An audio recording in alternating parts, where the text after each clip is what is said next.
Diberi kuasa dari Raja mulia, menaklukkan musuh di bawah kaki.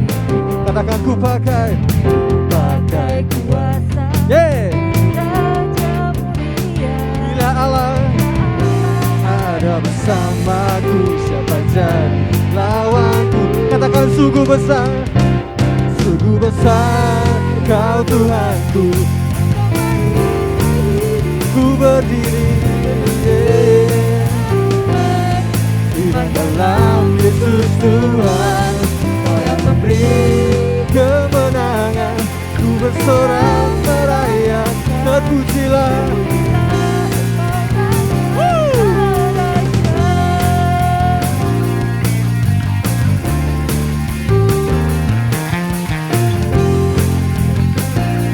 Katakan saya lagi,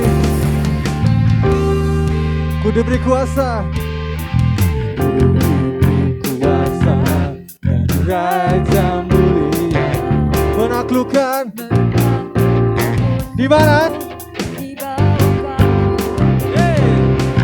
Ku pakai kuasa dari Raja mulia. Bila Allah ada bersamaku, siapa jadi? Lebih keras lagi, bila Allah ada bersamaku. Sekali lagi katakan, bila Allah siap. Come on. Sungguh besar Kau Tuhanku, Engkau perisai hidupku. Ku berdiri dengan amin.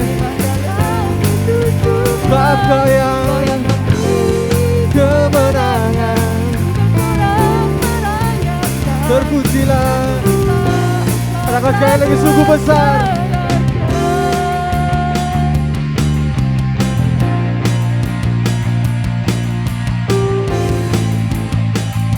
Katakan sungguh besar. Sungguh besar Kau Tuhanku, Engkau perisai hidup. Ku berdiri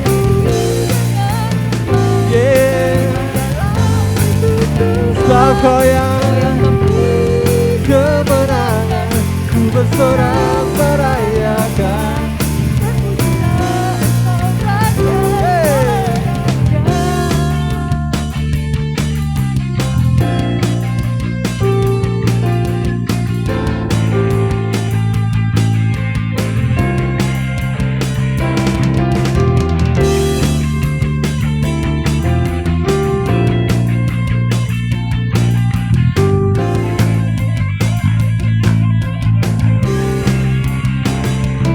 Lebih lagi, sungguh besar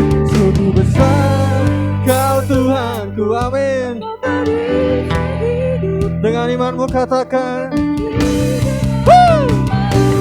iman dalam, sebab Kau yang kemenangan.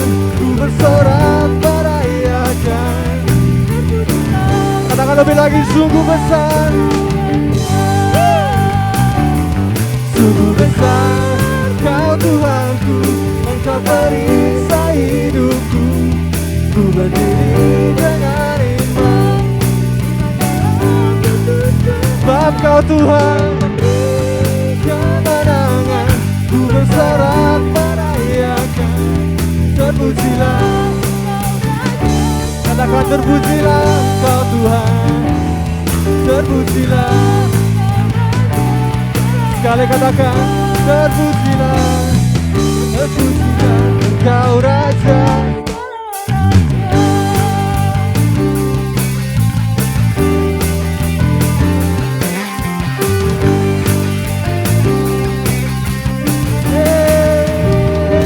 Berikan sorak-sorai buat Tuhan Yesus. Haleluya. Kita masuk dalam hadirat Tuhan lebih dalam lagi. Kita mau sembah Tuhan Yesus saat ini. Come on.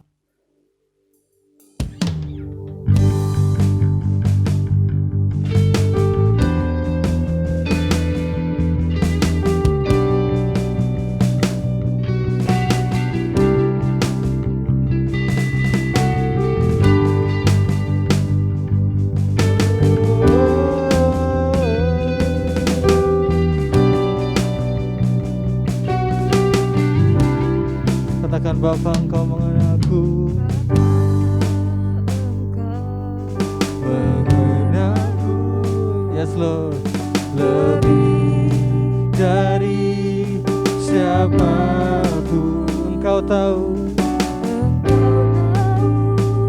Yeah. Dan isi hatiku, oh tak peduli masa lalu. Katakan, Engkau tetap memiliku. Yeah. Sempurnakan jadi karya yang indah. Come on. Kini aku percaya. Angkat tanganmu, katakan, tiada yang mustahil bagimu. Yes Lord. Kuasa-Mu kuatkanku, dasarku berharap. Oh.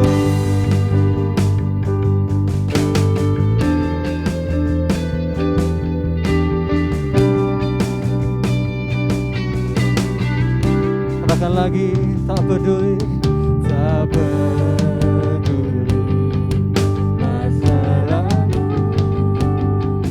Engkau tetap memiliku. Ubahkanku, sempurnakan jadi karya yang indah. Katakan, kini ku percaya. Kini aku percaya. Tiada yang mustahil. Oh, yes Lord. Dasarku berharap. Kini ku berserah.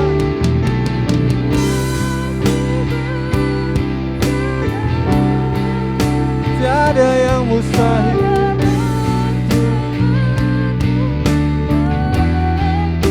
Dan ku ikuti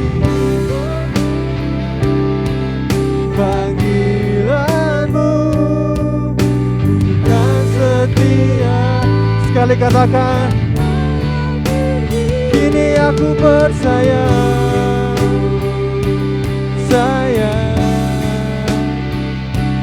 Tiada yang mustahil bagimu. Kuasa-Mu, amin,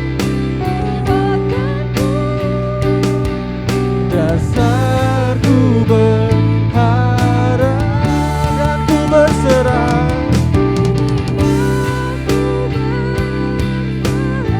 pada rancangan-Mu bagiku. Ku ikuti dan ku kan setia sampai. Mari naikkan pujian kita buat Tuhan Yesus. Angkat pujian terbaikmu saat ini. Ku berserah Tuhan, sebab Kau baik Yesus. Dan ku percaya padamu, Kau tak pernah tinggalkanku. Kau tak pernah tinggalkanku Tuhan. Kau selalu menopangku. Come on, naikkan pujianmu. Oh, yeah. Haleluya. Oh,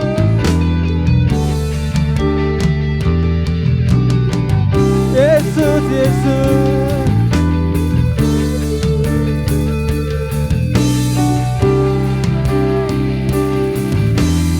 Haleluya.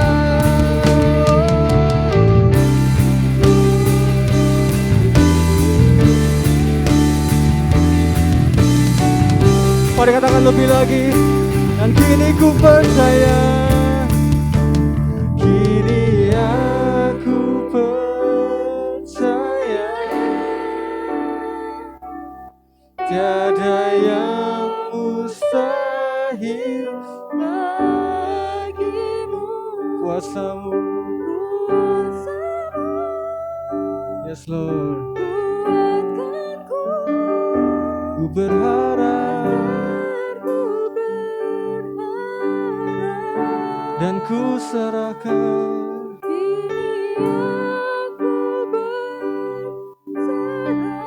Haleluya. Pada rancanganmu bagiku, ku ikuti panggilanmu. Doa lebih lagi.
Mari kita naikkan syukur kepada Tuhan. Sembah Tuhan lebih lagi. Haleluya. Shikinara la la la la la la la la la la la la. Shikinara la la mala mala ya shiride karabata kashikin mumramakate karimun sanara pakashikiride. Purina kapasiki prabu kulamata kashiride.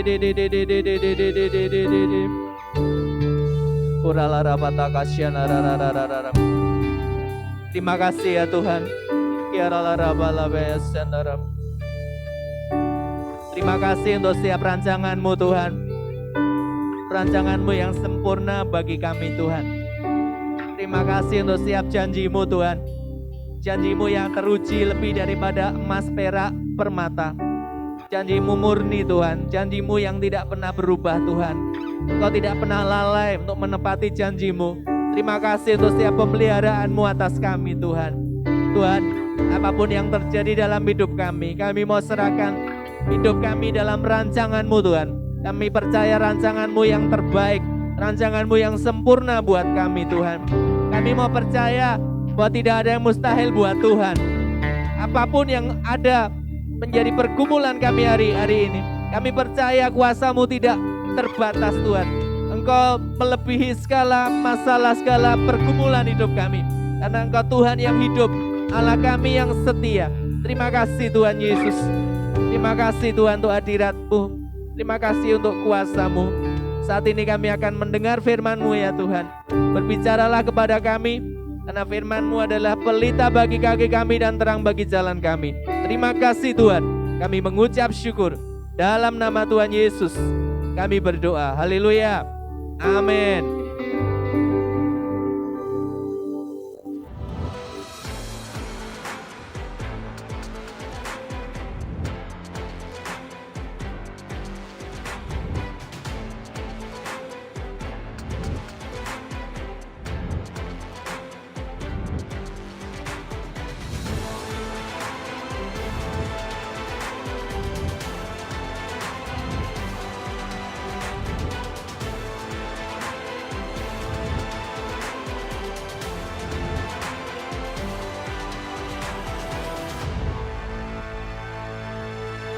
selama 2 bulan ini kita mengambil tema game plan, yaitu bagaimana Allah punya rencana permainan dalam setiap kehidupan kita. Dan sebagai seorang pemain, kita semuanya dituntut untuk melakukan seperti apa yang menjadi aturan yang ditetapkan oleh Tuhan dalam kehidupan kita. Dan malam hari ini kita belajar tema yang keempat dari game plan ini adalah lasting legacy, ya, atau warisan abadi, saudara. Nah, saya percaya bahwa setiap kita, khususnya kita semua sebagai orang tua, ingin meninggalkan warisan buat keluarga kita, buat anak cucu kita, saudara. Ya. Banyak orang menyiapkan warisan berupa harta, kekayaan, mungkin uang, mungkin properti dan sebagainya. Tapi saat ini kita akan belajar bagaimana kita akan menyiapkan warisan yang lebih abadi, yang bisa dinikmati oleh anak cucu kita. Ya, ayat kita masih sama seperti minggu yang lalu, yaitu dari Yakobus 5 ayat 1 sampai dengan ayat yang ke-6. Saya akan bacakan perlahan-lahan, saudara bisa mengikuti. Yakobus 5 ayat 1 sampai dengan ayat ke-6. Jadi sekarang, hai kamu orang-orang kaya, menangislah dan merataplah atas sengsara yang akan menimpa kamu. Kekayaanmu sudah busuk dan pakaianmu telah dimakan ngengat. Emas dan perakmu sudah berkarat, dan karatnya akan menjadi kesaksian terhadap kamu dan akan memakan dagingmu seperti api. Kamu telah mengumpulkan harta pada hari-hari yang sedang berakhir. Sesungguhnya telah kudengar teriakan besar karena upah yang kamu tahan dari buruh yang telah menuai hasil ladangmu. Dan telah sampai ke telinga Tuhan semesta alam, keluhan mereka yang menyapit panenmu. Dalam kemewahan kamu telah hidup dan berfoya-foya di bumi. Kamu telah memuaskan hatimu sama seperti pada hari penyembelian. Kamu telah menghukum, bahkan membunuh orang yang benar, dan ia tidak dapat melawan kamu. Ya, ayat-ayat tersebut menggambarkan bagaimana Tuhan menegur orang-orang kaya yang tidak hidup di dalam firman Tuhan. Ya, mereka dikatakan di sana tadi, ya, menahan upah buruh. Ya, artinya seperti firman yang kita dengar minggu kemarin, saudara, hubungan antara majikan dan karyawan, hubungan antara owner dan karyawan tidak berjalan harmonis. Kenapa? Karena buruh bekerja, mereka tidak mendapat hasil sesuai dengan kerja keras mereka, karena ditahan oleh bosnya, saudara. Demikian juga ayat kelima dikatakan bahwa orang-orang kaya ini yang ditegur Tuhan, hidup berfoya-foya dan memuaskan hatinya dengan kekayaan mereka. Ya. Bahkan mereka membunuh orang benar atau berlaku tidak adil kepada mereka semuanya. Saudara yang dikasihi Tuhan, tapi saya percaya bahwa apa yang disampaikan firman Tuhan tadi, ya, tidak lantas kemudian membuat kita tidak mau jadi orang yang diberkati Tuhan. Wah, kalau gitu tidak mau jadi orang kaya nanti dimarahi Tuhan. Ya. Kaya yang seperti apa dulu, saudara? Kalau kaya yang seperti Yakobus 5 ayat 1 sampai 6 itu memang tidak sesuai dengan kehendak Tuhan. Tapi Tuhan akan memberkati saudara dan saya, kita semuanya, supaya kita bisa menjadi berkat melalui kekayaan yang Tuhan percayakan kepada kita. Ada sebuah ilustrasi yang menggambarkan bagaimana harta kekayaan itu adalah sesuatu yang fana, ya, yang tidak kekal, saudara. Ada seorang yang bernama Steve Wynn. Dia dikatakan sangat beruntung karena pada tahun 1997 dia membeli sebuah lukisan yang sangat mahal harganya, karya dari Pablo Picasso. Ini adalah seorang pelukis dunia yang sangat terkenal, yang sudah meninggal. Dan waktu itu dia membeli dengan harga 47 juta US dollar. Belum sampai 10 tahun, ternyata saudara, lukisannya sudah naik value-nya. Harganya naik 3 kali lipat pada waktu dia menjualnya kembali. Ditawar orang dalam sebuah lelang di lembaga lelang Christie 139 juta US dollar. Jadi naik 3 kali lipat, saudara. Dan akan menjadi sebuah catatan, ini lelang terbesar, lelang termahal dari sebuah benda seni. Nah, pada saat yang sudah ditentukan, Wayne berdiri di dekat lukisan tersebut. Jadi lukisan yang tadi harganya sudah ditawar 139 juta US dollar, si pemilik lukisan berdiri di sampingnya, tanpa sengaja ia menyenggol lukisan tersebut dengan sikutnya. Saudara. Dan akibatnya lukisan tersebut robek sepanjang 15 cm. Lalu apa yang terjadi? Batallah semua penjualan lukisan termahal tersebut. Ya. Uang 139 juta US dollar lenyap melayang di depan mata Steve Wynn karena kelalaiannya. Nah, saudara, ini melukiskan bahwa harta kekayaan itu bersifat fana. Dia bisa hilang, menguap dalam waktu sekejap. Ya, seperti saudara mungkin mendengar bagaimana kisah Ayub, dalam 1 hari semua harta kekayaannya habis. Saudara. Hanya dalam 1 hari. Oleh sebab itu saat ini kita akan belajar dalam renungan ini bagaimana kita menginvestasikan sesuatu yang sementara, yaitu harta kekayaan yang Tuhan percayakan kepada kita, untuk sesuatu yang kekal, yang tidak hanya selama hidup kita di dunia, tapi setelah kita dipanggil Tuhan, apa yang kita investasikan tersebut akan tetap diingat oleh anak cucu kita, oleh orang lain. Ya, saudara, uang menjadi alat untuk meninggalkan warisan. Bagaimana kita menentukannya, menggunakannya, itu sangat berpengaruh kepada hasilnya. Jika di dunia ini kita menggunakan uang hanya untuk kebutuhan, untuk kehidupan kita sendiri, maka hanya berhenti sampai di situ. Tapi jika kita menggunakan uang untuk menjadi berkat, maka akan diingat sebagai sebuah warisan yang tiada tara. Bukan hanya buat keluarga kita, tapi juga bagi orang lain. Oleh karena itu kita akan belajar 2 hal pada saat ini. Hal yang pertama adalah menggunakan yang sementara untuk yang kekal. Menggunakan yang sementara untuk yang kekal. Ya, ada satu ayat di Markus 8 ayat 36 berkata demikian. Apa gunanya seorang memperoleh seluruh dunia, tetapi ia kehilangan nyawanya? Saudara, di ayat ini Tuhan ingin mengatakan bahwa apa gunanya seorang memperoleh seluruh dunia? Artinya ini kaya raya. Semua dia punya. Tidak ada yang tidak mampu dia beli. Ya. Tetapi dia tidak selamat. Kenapa? Karena dia kehilangan nyawanya. Artinya apa? Tidak percaya Tuhan dan tidak menggunakan kekayaannya untuk sesuatu yang kekal.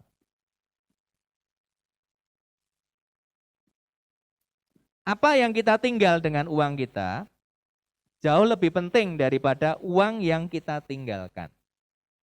Jadi saudara, kalau kita mungkin menyiapkan suatu warisan berupa uang,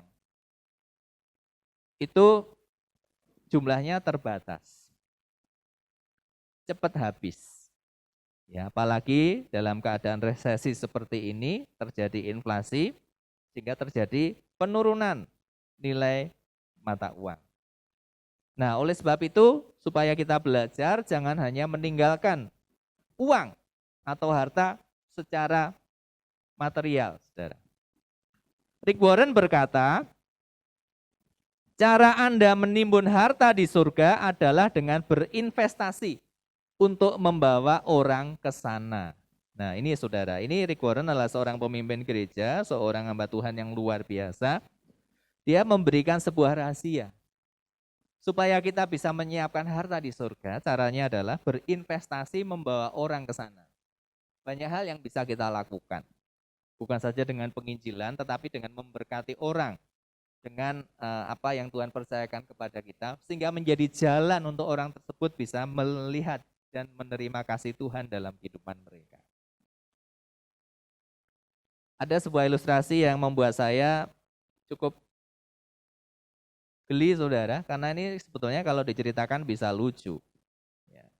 Konon ada orang kaya yang mempunyai 10 toko emas dengan 10 anak. Sebelum meninggal, orang kaya ini membagikan warisan kepada 10 orang anaknya, masing-masing 1 toko emas. Menjelang ajal, orang kaya ini berpesan kepada anak-anaknya. Dia berkata, jika aku dikuburkan nanti, ya, anak-anakku sekalian, kamu harus memasukkan 1 kilogram emas ke dalam kuburanku. Waktu dinani pun tiba, saudara. Orang kaya ini akhirnya meninggal dunia. Ternyata setelah dikuburkan dan kuburan itu penuh dengan emas, ia dibawa di alam roh dan masuk surga dengan membawa 10 kilogram emasnya. Dari jauh ia melihat bahwa kerajaan surga begitu megah, berkilau-kilauan, mempesona dengan bangunan yang sangat indah, sangat luar biasa. Tidak bisa digambarkan dengan kata-kata. Memasuki komplek kerajaan surga, ia melihat tembok yang terbuat dari permata dan juga jalan-jalan yang terbuat dari emas yang luar biasa yang tidak ada bandingannya. Dan ini semua ada di kitab Wahyu, saudara. Ya. Melihat kemegahan kerajaan surga tersebut yang sangat fantastik, sangat luar biasa, orang kaya ini merasa malu dengan emas miliknya yang ia bawa. Ketika memasuki pintu utama, menuju ruang tengah, ia sangat malu dengan emas yang ia bawa dan kemudian menoleh ke kanan, ke kiri, dirasa tidak ada orang. Dan dengan demikian ia menyembunyikan emasnya di balik pintu sambil melangkah tergopoh-gopoh. Tapi tiba-tiba ada yang menepuk baunya dan ternyata adalah malaikat Gabriel sambil berkata dengan tegas kepada orang ini, "Pak, jangan buang sampah sembarangan di sini." Ya, saudara, dia kaget. Karena emas yang dia bawa dari bumi tidak ada bandingannya, tidak ada artinya dengan emas yang ada di surga. Saudara, kalau saudara dan saya ada dalam Kristus Yesus, kita percaya hidup kita sesuai dengan firman Tuhan, satu kelak kita akan ada bersama dengan Bapa di surga. Tempat yang indah, jalannya terbuat dari emas. Kita tidak perlu siapkan harta material untuk kita bawa ke surga, ikut dikubur dengan kuburan kita. Tapi saudara dan saya bisa menyiapkan ya, harta rohani. Sehingga Tuhan berkata, kumpulkanlah bagimu harta di surga. Di bumi, ngengat dan karak merusakkannya, pencuri membongkar serta mencurinya. Tapi kalau kita mengumpulkan harta di surga, itu adalah harta yang abadi. Saudara yang percaya katakan amin. Ya.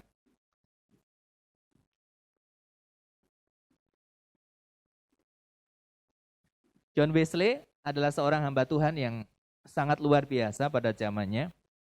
Dia mengatakan bahwa saya menghargai semua hal hanya berdasarkan harga yang akan mereka peroleh dalam kekekalan.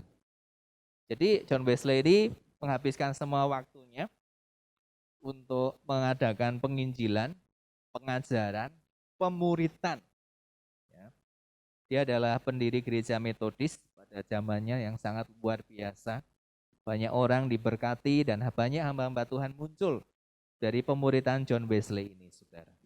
Karena dia berfokus kepada kekekalan. Dihabiskan semuanya waktunya untuk kekekalan.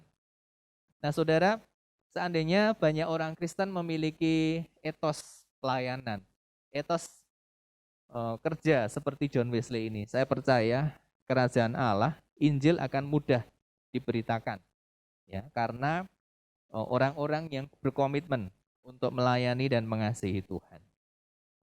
Ada sebuah ilustrasi yang menarik, saudara, di sini. Ini adalah gambar Raja Aurangzeb, Raja India. Ayahnya bernama Shah Jahan. Aurangzeb ini sangat cinta pada istrinya bernama Mumtaz. Sehingga ketika istrinya mati, saudara, dia sedih sekali. Dan untuk mengenang istrinya, ia membangun sebuah istana yang sangat megah, dilapis emas, namanya Taj Mahal.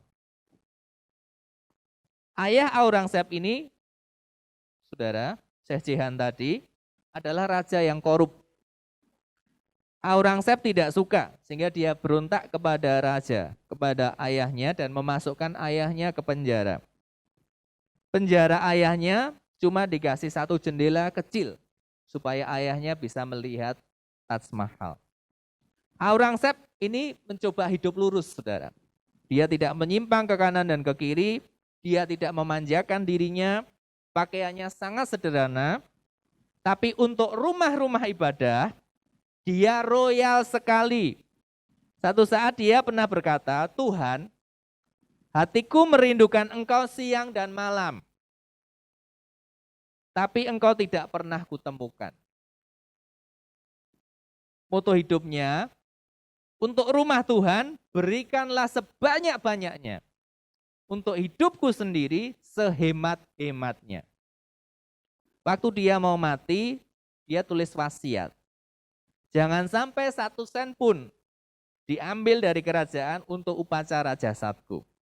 Pada saat dia mati, anak buahnya bingung, saudara. Gak ada duit. Akhirnya jual topi kecil Aurangzeb. Cuma laku 10 rupiah. Hanya bisa untuk beli kain kafan murahan. Saudara, Aurangzeb ini, raja ini bukan orang Kristen. Tuhan bagi dia adalah pribadi yang tidak dikenal. Tapi orang ini punya kerinduan besar dalam hidupnya untuk mencari Tuhan. Dan memberikan yang terbaik untuk pekerjaan Tuhan. Bukan orang Kristen.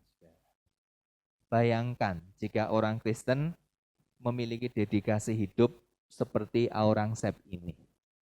Saya percaya pekerjaan Tuhan akan cepat selesai. Saya percaya Injil kerajaan akan segera sampai ke ujung bumi dan banyak orang percaya. Saya percaya tidak akan ada banyak kendala dalam keuangan bagi pekerjaan Tuhan. Jika kita memiliki moto yang sama seperti Aurangzeb. Jadi menggunakan hal yang sementara untuk mencapai hal yang kekal. Ya, jadi melalui berkat yang Bapak, Ibu, Saudara, dan saya terima, mari kita dedikasikan untuk memberkati orang lain. Yang kedua adalah menggunakan yang sementara untuk memberi dampak. Menggunakan yang sementara untuk memberi dampak. 1 Timotius 6 ayat 17 sampai 18 berkata demikian. Perintahkanlah kepada orang-orang kaya di dunia ini agar mereka jangan tinggi hati dan jangan berharap pada sesuatu yang tidak tentu seperti kekayaan, melainkan pada Allah yang dalam kekayaannya memberikan kepada kita segala sesuatu untuk dinikmati. Saudara, kekayaan yang hanya dikumpulkan saja akan menjadi karat, akan busuk. Tetapi jika digunakan dengan tepat, akan memberi dampak kepada orang lain.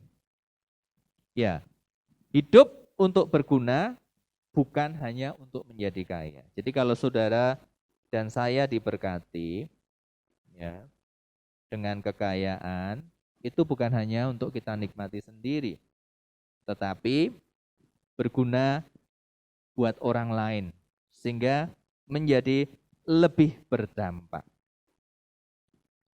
Ya, hidup itu untuk memberi dampak, bukan impresi. Jadi impresi itu ya kenikmatan yang bisa dilihat, gitu ya, yang bisa dinikmati, dialami dari segi luarnya.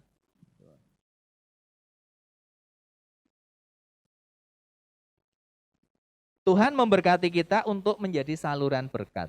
Ingat saudara, ketika Tuhan berkata kepada Abraham dalam Kejadian pasal 12, ya, aku akan memberkati engkau, membuat namamu masyhur, dan engkau akan menjadi berkat.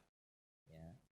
Saudara, Abraham diberkati untuk jadi berkat. Dan kita semuanya di dalam Tuhan, kita menikmati, menerima janji Tuhan kepada Abraham. Saya percaya saudara dan saya akan diberkati.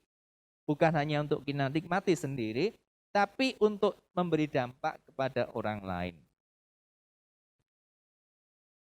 Ya, C.S. Lewis mengatakan, segala sesuatu yang tidak kekal, tidak berharga dalam kekekalan.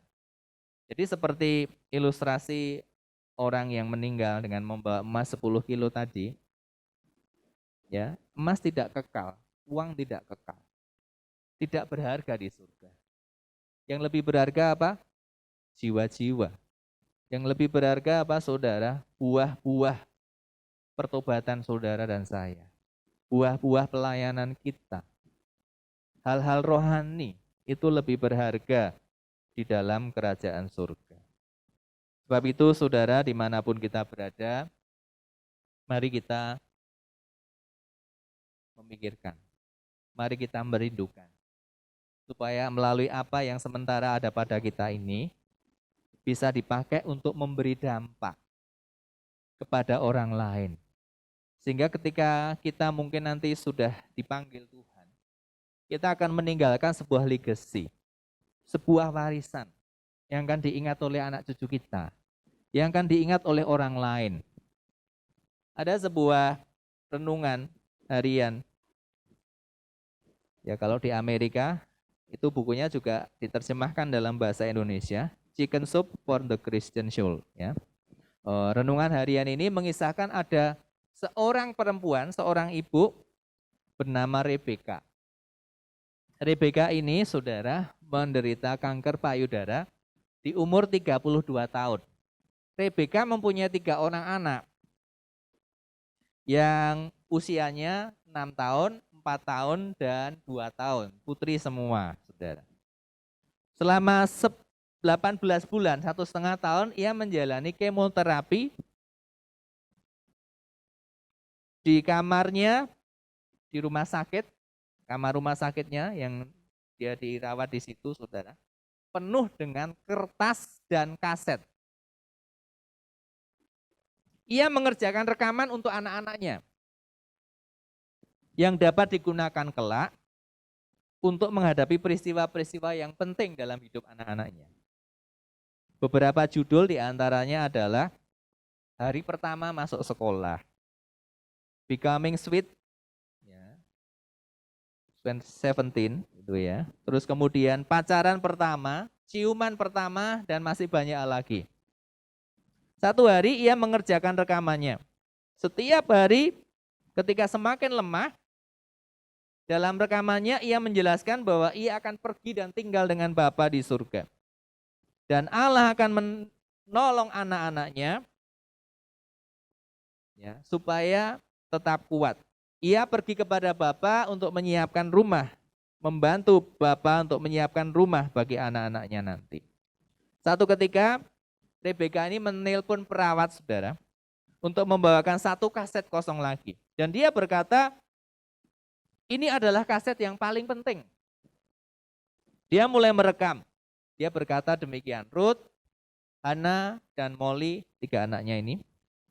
Satu ketika ayah akan pulang membawa mama yang baru. Saya ingin kalian membuatnya merasa istimewa. Betapa bangganya aku jika kalian bersikap baik kepadanya. Bantulah dia membereskan meja, bawalah dia bunga, sering-sering peluklah dia. Jangan bersedih terlalu lama. Yesus tahu kesedihanmu. Engkau pasti akan gembira kembali. Aku sangat mencintai kalian. peluk paling erat dari mama. 2 hari kemudian Rebeka menghembuskan nafas terakhir. Saudara, kaset-kaset yang disiapkan tadi, direkam tadi ternyata menjadi sebuah warisan yang luar biasa buat anak-anaknya dalam menempuh perjalanan hidup mereka. Dan seringkali ayahnya memutar kaset ini, ya, mengingat kembali akan nasihat-nasihat dari istrinya, dari mama kepada anak-anaknya, sehingga mereka merasa bahwa warisan mama lebih dari sekedar harta kekayaan. Hikmatnya, nasihatnya, imannya menguatkan mereka semuanya untuk hidup dalam Tuhan. Yang terakhir, saudara, ada seorang bernama Drecker Keltner. Dia adalah psikolog dari University of California di Berkeley. Kepada surat kabar Washington Post mengatakan bahwa kekuasaan berpengaruh kepada perilaku manusia. Ini adalah satu pendapat dia, satu yang dia teliti, bahwa kekuasaan berpengaruh pada perilaku manusia. Tahun 2012, Keltner menerbitkan sebuah eksperimen inovatif untuk membuktikan ucapannya. Sebanyak 7 eksperimen dia lakukan. Orang yang lebih kaya berperilaku tidak sopan dibanding individu yang status ekonominya lebih rendah. Motivasinya adalah keserakahan. Ya, dari eksperimen tersebut dia menemukan bahwa orang kaya lebih cenderung melanggar hukum pada saat mengemudi. Alih-alih menunggu giliran di persimpangan jalan, seringkali dia menerobos lalu lintas.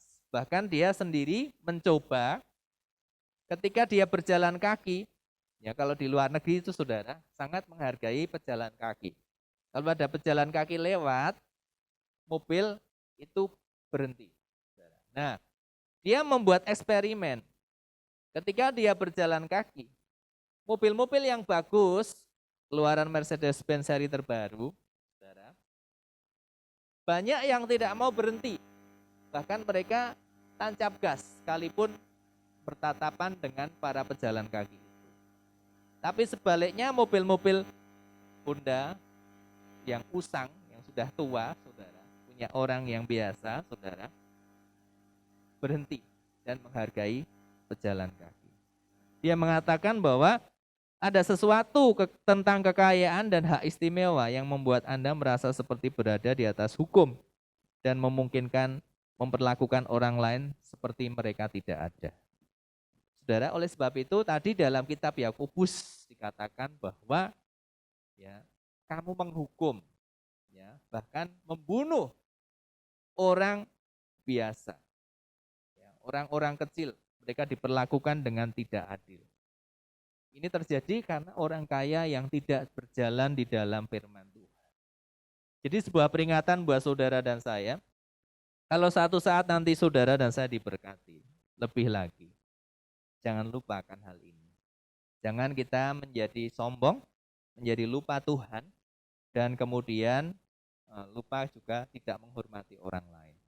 Tapi marilah kita dengan kekayaan, dengan berkat yang Tuhan terima untuk memberi dampak kepada banyak orang. Menjadi berkat bagi banyak orang.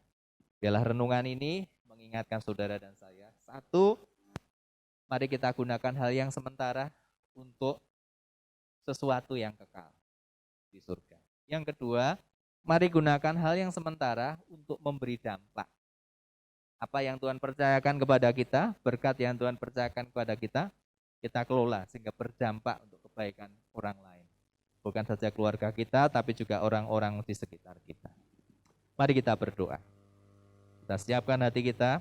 Biarlah renungan ini menjadi berkat untuk mengingatkan kita.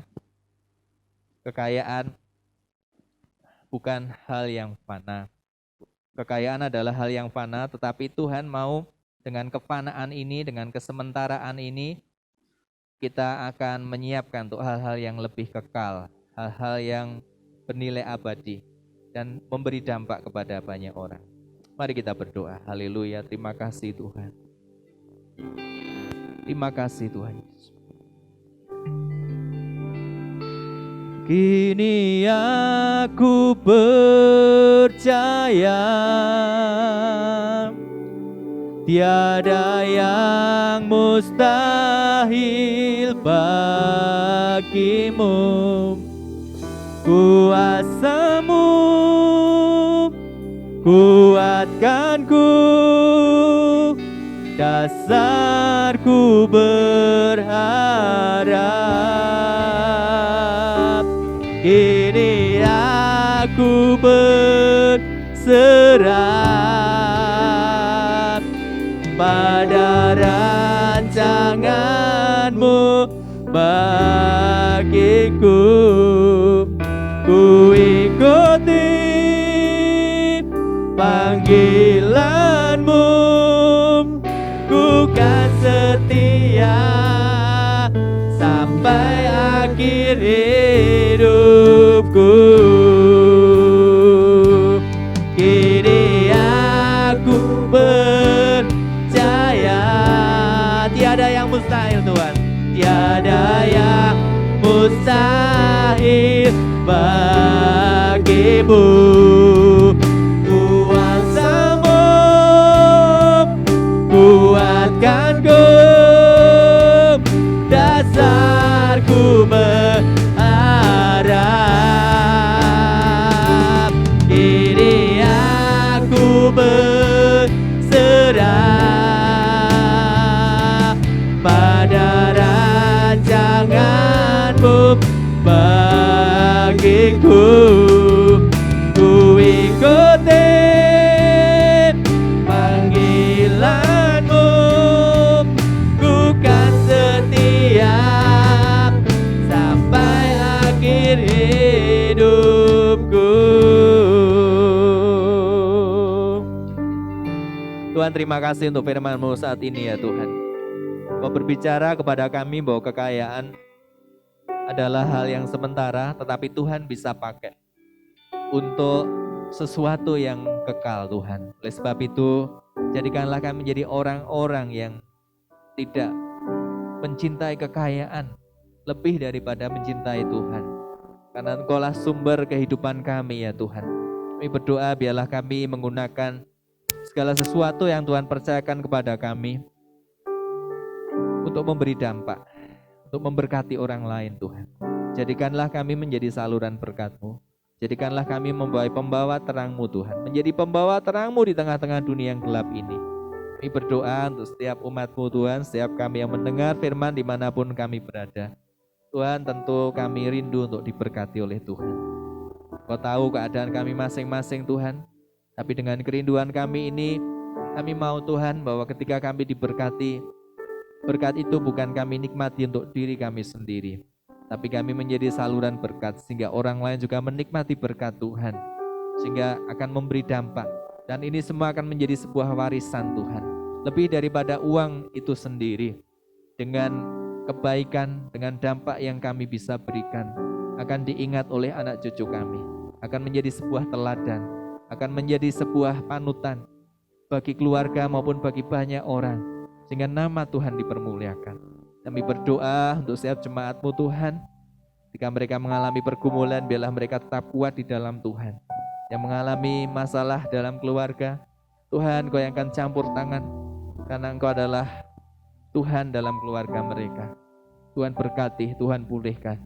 Yang mengalami masalah dalam keuangan, Tuhan yang akan memberkati, Tuhan yang akan buka jalan, Tuhan yang akan menyediakan segala yang menjadi kebutuhan mereka semua. Berkati juga yang mengalami kelemahan atau sakit Tuhan. Engkau yang mendatangkan kesembuhan, karena bilur-Mu menyembuhkan. Terima kasih Tuhan Yesus. Kami mengucap syukur. Kami berdoa di dalam nama Tuhan Yesus Kristus. Haleluya. Amin. Amin.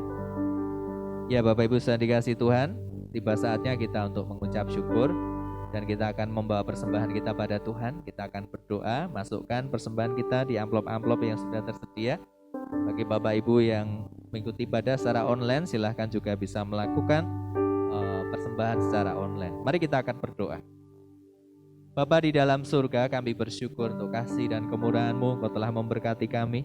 Saat ini kami rindu Tuhan untuk memuliakan Tuhan dengan keuangan, dengan harta yang Kau percayakan. Karena firman-Mu berkata, muliakanlah Tuhan dengan hartamu dan dengan hasil pertama dari penghasilanmu, maka lumbung-lumbungmu akan diisi penuh dan bejana pemerahanmu akan meluap dengan air buah anggurnya.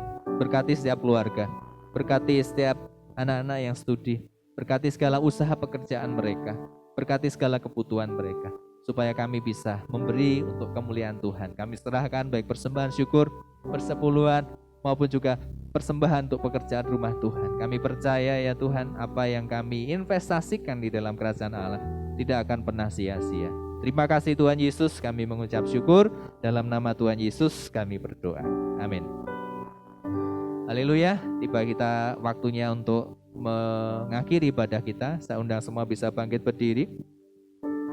Mari kita angkat tangan kita di hadapan Tuhan. Dan dengan iman kita akan menerima semua berkat-berkat yang Tuhan janjikan. Dan kita percaya Tuhan akan tepati dalam setiap kehidupan kita. Jemaat yang dikasihi oleh Tuhan kita Yesus Kristus, firman Tuhan berkata, Tuhan Allah memberkati engkau dan melindungi engkau. Tuhan Allah menyinari engkau dengan wajah-Nya dan memberi engkau kasih karunia. Tuhan Allah menghadapkan wajah-Nya kepadamu dan memberi engkau damai sejahtera. Jika engkau mendengarkan suara Tuhan Allahmu dan melakukan dengan setia segala perintah-Nya disampaikannya kepadamu pada hari ini, maka Tuhan Allahmu akan mengangkat engkau di atas segala bangsa di bumi. Diberkatilah engkau pada waktu masuk dan diberkatilah engkau pada waktu keluar. Tuhan akan mengalahkan segala musuh-musuhmu, segala masalah maupun segala tantanganmu, dan menjadikan kau lebih daripada pemenang.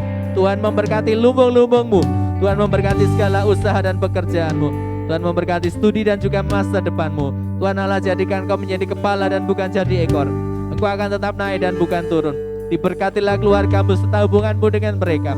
Rumahmu dipenuhi dengan sukacita, dengan kekudusan, dengan iman, pengharapan dan kasih. Dan kuasa Roh Kudus menyertai engkau dari sekarang sampai selama-lamanya. Di dalam berkat nama Tuhan Yesus, semua yang percaya berkata, amin.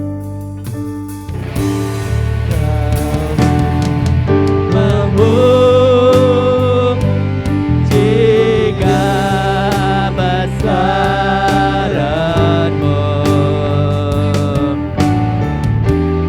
ajaib Tuhan, ajaib Tuhan, kami memuji kebesaran-Mu, ajaib Tuhan, ajaib Tuhan, ajaib Tuhan,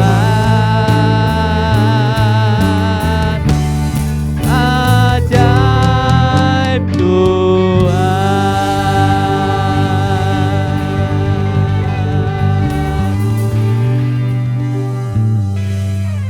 Amin. Tuhan memberkati. Silakan.